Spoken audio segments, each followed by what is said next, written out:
Greetings, it's the 17th of April 2021, and Typhoon Surigae has rapidly intensified today and is now insanely powerful as a super typhoon.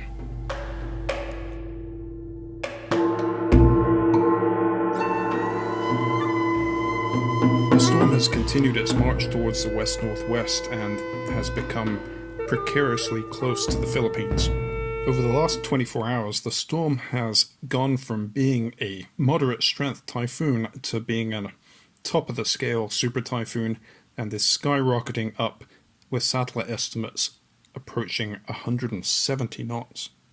170 knots, if true, is 196 miles per hour sustained. That's equivalent to an EF4 tornado.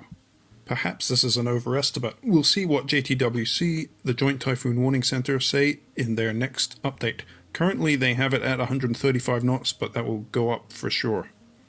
Currently both the Joint Typhoon Warning Center and PAGASA, the Philippines agency, have the storm making a turn away from the Philippines. Thank goodness.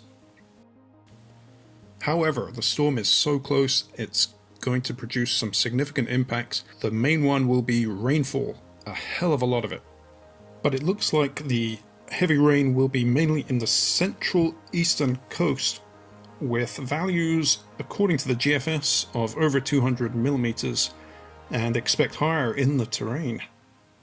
As an example, here is the European Center model showing the storm coming in and bringing very heavy rain into places like Samar Island and Catanduanes. Even the storm in this model does head very close to Luzon later on into the northeast side.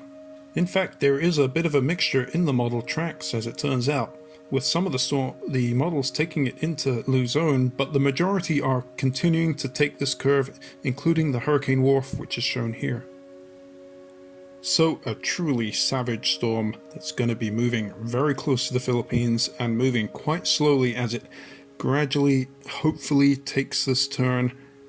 JTWC and PAGASA seem confident about this turn, and so it should miss the Philippines for the core, but bring in very heavy rain into certain areas in the east. As always, stay tuned to those agencies for the latest updates. See you in the next one.